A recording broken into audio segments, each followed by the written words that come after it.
Welcome back sa aking YouTube channel. Para sa mga first time lang po na manood, please click mo na yan dyan, Luis TV Manila. Anyway guys, wala nang bayad, libre lang. Tulong mo na lang din sa kapwa mo. Alright, thank you very much po. So topic natin po today's video, Inday Sara, tuluyan ng kinatay ang kanyang confidential fund sa OBP at sa DepEd. Yan guys, yan ang laman ng balita. At mga Inday supporter, nagsiiyakan guys. At binabanatan nila ngayon si Martin Romualdez o tinatawag nilang Tambaluslos. Yan, dahil hindi nila matanggap guys na zero ang confidential fund, di ba? Mula 650 million na proposed budget ni Inday, kahit pisong duling, wala siyang makukuha ngayon. Dahil nirealign ng mga kongresista, particularly sila Stella Kimbo, Speaker Romualdez, Saldico, at yung small committee na kanilang binuo para ma-realign. So, dahil dyan, talagang hindi matanggap ng mga DDS supporter guys sa ginawa ito ng mga kongreso. So, ayan guys, may isang post, may isang mga vlogger dyan, sabi nung isa dito, si Martin na shock. Diyos ko, pahiya sa confidential fund. Kasi binabanatan nila si Martin. Meron daw siyang confidential fund na 1.6 billion pesos. Yan ang pinilit nilang sinasabi. Dahil ang source niyan guys, itong si Sasasot. So sabi kasi ni Sasasot dito sa DDS News, sabi niya, Speaker Martin Romualdez, confidential funds biggest in the history. Ito, Sasa Rogando Sasot. As Speaker, Martin Romualdez, please explain why in your term confidential fund of the House Representative became the biggest 1.6 billion. What are the confidential funds of lawmaker for? So, yan guys. Dahil sa post niya ni Sasot, alam naman natin, marami sumusubaybay dyan sa mga DDS supporter niya. So ngayon, dahil dyan, pinagtatanggol nila itong si Inday Sara dahil nga tinanggalan, masama ang loob nila. Kaya binabaling nila ng sama ng loob dito kay Martin Romualdez. So, pero may sagot kagad dyan guys. Even si Senator Subiri, Mig Subiri, Senate President, sinabihan din siya na may confidential fund din. Pero, sinupalpal ka agad. So, ito yung sabi ni Kimbo guys, yan, nandyan sa screen. Wala pong confidential funds ang kaang Congress. Yun pong sinasabi na 1.6 billion ay extraordinary expense. So, ibig sabihin nito, meron itong line item. Kaya, pwede ito. At bukod doon, fully auditable to guys. Hindi kagaya ng confidential fund Sara, hindi malaman kung saan dinala. Kaya nga dyan siya nadali, di ba? Hanggang ngayon, hindi niya pinapaliwanag yung 125 million na ginastos sa loob ng 19 days lang. Saan niya dinala? Wala pa rin paliwanag, puro lang siya batikos, di ba? At yung nakaraang linggo lang, ito lang, naglabas siya ng statement na ang kumukontra daw sa confidential fund ay kumukontra sa kapayapaan. At ang kumukontra sa kapayapaan ay kumukontra sa taong bayan. So, walang effect yun. Kasi nga, kahit pinipresyo, parang sa dating niya kasi na to, pinipresyo niya yung Congress, di ba? Na ibalik o bigyan siya ng confidential pa. Pero wala effect. Kahit piso, wala. Even itong si Mig Subiri, nagsabi rin, sabi niya, fake news alert. Walang confidential funds ang Senado during my terms. I don't want it and I don't need it. Sunog na naman kayo. So, ayan. Yung mga bumabatikos talagang sunog dito. Nag-explain ka agad na wala kami confidential fund. So, yan. Kasi wala na nga silang pwedeng pagbalingan ng galit nila dahil nga hindi nila matanggap na itong si Inday Sara na wala na. Pero kung tutuisin guys, tama lang naman, di ba? Tama lang naman yung ginawa ng Congress na tanggalin na yung confidential fund ni Inday Sara. Kasi nga, defense secretary siya, di ba? Sikasuhin na lang niya yung education. At sa kanyang OBP.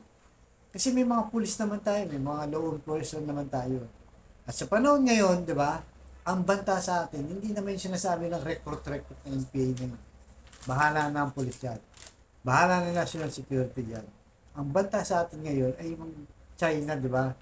Kaya nga, lahat ng budget ni Inday Sara, inilagay sa tamang agency, guys. Hindi lang naman siya, pati yung Department of Agriculture ni Pangulong Bongbong Marcos. So, ito guys, realign 1.23 billion confidential funds for 2024. So, ito yan guys.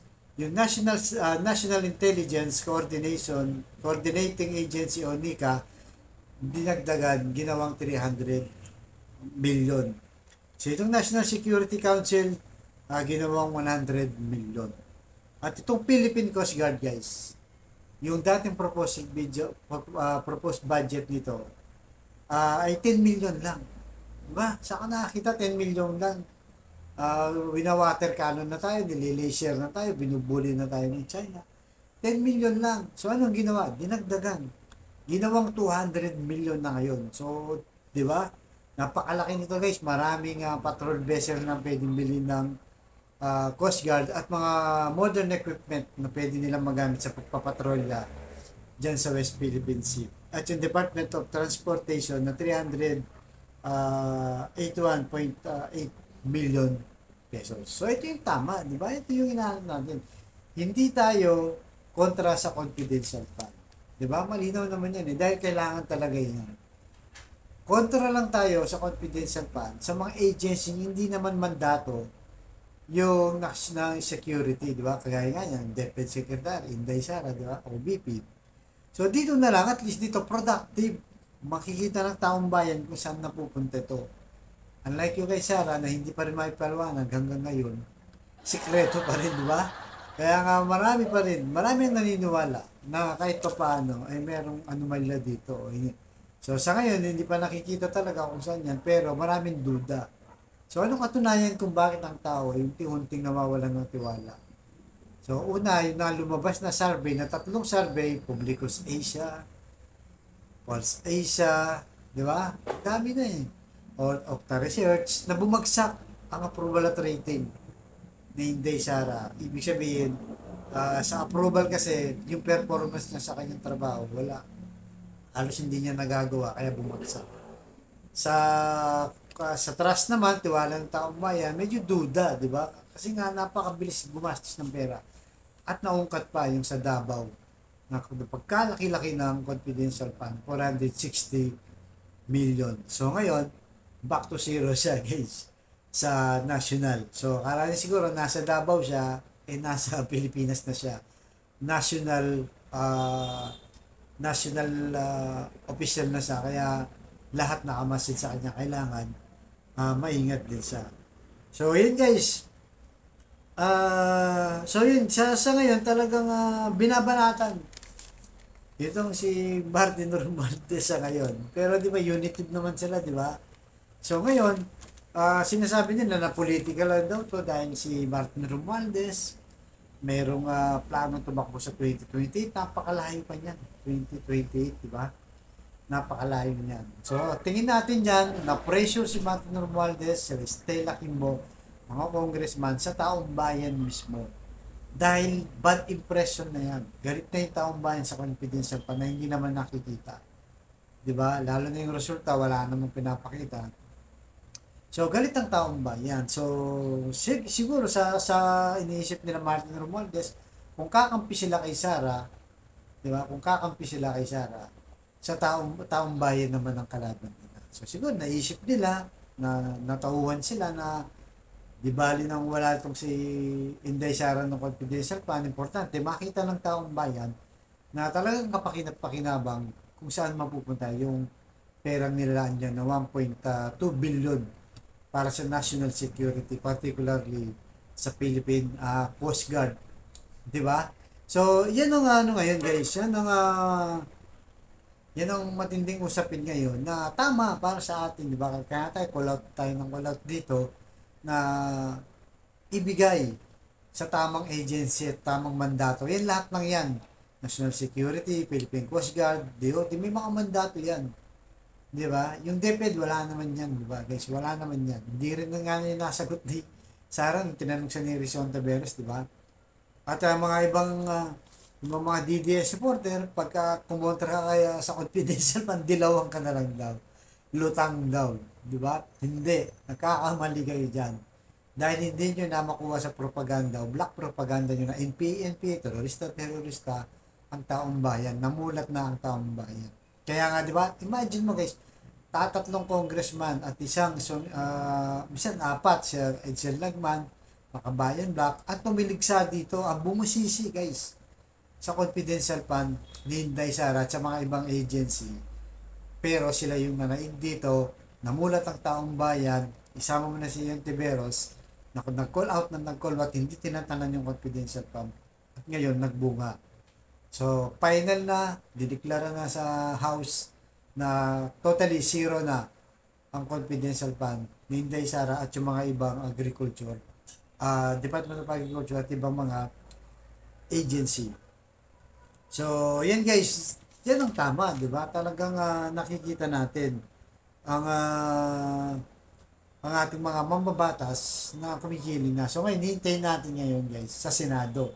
Pero sa ngayon pa lang, tahimik yung Senado. Pero alam natin na tinitimbang din nila kasi nga, galit nga ang tao. Nakikita nila yan. Kaya imbis na kampihan nila si Sara, sa taong bayan sila kakampi, di ba? Sa mga ibang agency, civilian agency na hindi malaman kung saan dinadala talaga. So, tama to guys. Talagang makabuhuluhan ngayon. Despite na tatlong congressman, Makabayan Black at isang senador, nagtagumpay yung taong bayan. Kasi, kung wala mga to guys, kung hindi binusisi ni Franz Castro, ni Raul Manuel, ni Arlene Brosas, Senador Ontiveros, sila Edsel Lagman, wala. Even nga siya Kimbo, di ba, Stella Kimbo, nung una guys, depensa to kay Inday Sara, nakita naman natin yan. Pero kalaunan, napag-isip-isip siguro niya na nahihirapan siyang depensa nito. Anong huling statement niya, sabi niya, ako din ay nagulat. Kala ko 19 days, 11 days lang palang ginastos ni Inday Sara ang confidential fund. So, doon pa lang nakita mo na kumambyo na siya. Parang pag-isip niya na napakahirap depensaan nito. At ang taong bayan namulat na hindi maganda itong confidential fund nito. So, kailangan gumawa sila ng paraan para yung taong bayan magtiwala sa kanilang bid. So, ito na nga guys. Ito na yung pinaka-the best na ginawa nila. So, hindi kasi maganda kung ang mga congressman, mga senador, yes boss ng yes boss at walang oposisyon kasi walang check and balance guys. Kung mangyayari dyan, kung walang check and balance, puro yes boss na lang sila ni yes boss, yes Sara, yes BPM, ang mangyayari niya, martial law tayo. Kung anong gusto ng presidente, yun na lang ang masusunod o ng vice president. So, dapat tama ito, healthy ito guys. Demokrasya, buhay na buhay ng demokrasya kasi mayroong mga oposisyon, particularly Makabayan Black, na tumiligsa at nakinig ang taong bayan, namulat ang taong bayan na kailangan busisihin at pag-ingatan ang taxpayers money na kaban ng bayan na tayo mga ordinary tao ang nagbabayad dito, di ba? Nagko-contribute, nag-aambag-ambagan.